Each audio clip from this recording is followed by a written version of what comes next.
Hi everyone, Ted Florent here with 8 News Now. We're continuing our 5-part series, Survival in the Desert, because a lot of you are going to be hitting the trails as the temperatures warm up. It's perfect outside right now.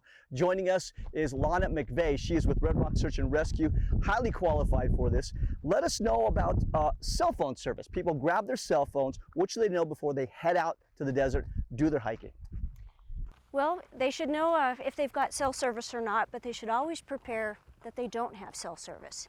And there's a lot of ways that they can prepare to go on a hike, still know their navigation, still know where they're going, and not have cell phone service.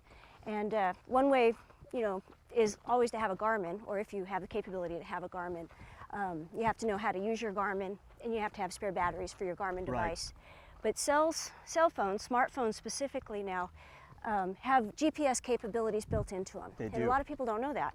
But they have GPS capabilities that work even when the cell does not have service, and even when your phone is in airplane mode. And to use this, you have to have a couple of applications. There's a few, one's AllTrails, one's Gaia GPS, one is CalTopo, another one is Avenza. But these applications, they're pretty cheap, especially compared to Garmin devices. Mm-hmm. You can install them on your phone, and you can use them with or without cell phone service. Really? And they provide a lot of other features. They'll show you where you are exactly on a map. They're very user-friendly, so you can see the map on your phone. You can see exactly where you are on the map. The map will provide your coordinates, so if you ever get in trouble, you can, and you have cell service, you can let somebody know your exact coordinates. You have the capability of recording your tracks.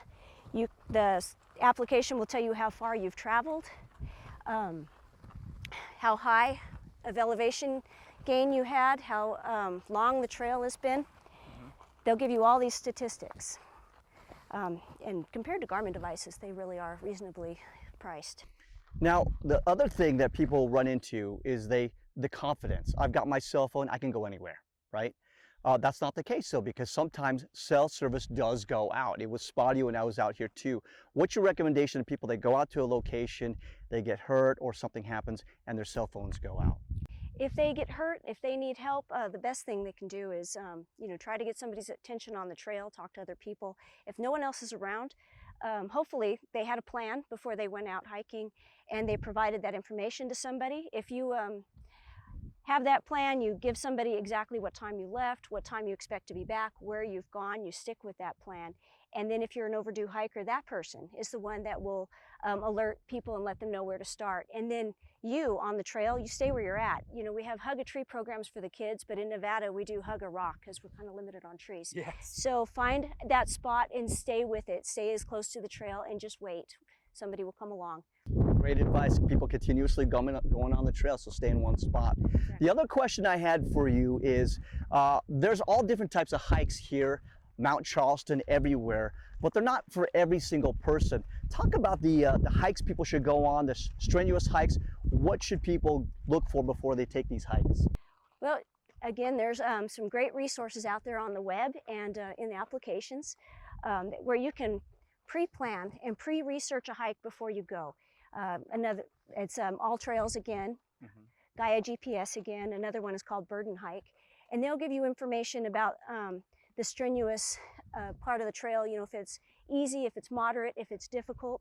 It'll let you know if there's scrambles required, if it's going to be flat like this, if there's shale involved, or if there's other difficulties on the trail, such as if you have to climb a rope or a ladder.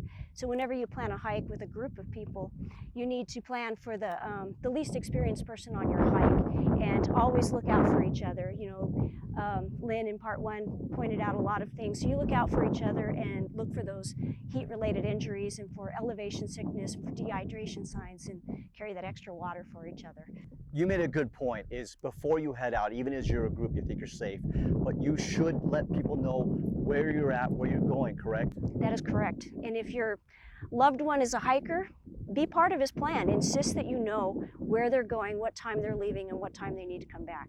That way you can make that first call for assistance on the trail. And if somebody deviates from that plan, that adds a significant amount of time to locating them and providing assistance. Great, thank you so much, appreciate it. And thank you to Red Rock Search and Rescue for being part of this 5 5-part series on survivability in the desert. Thank you so much, and hopefully you guys got some great advice.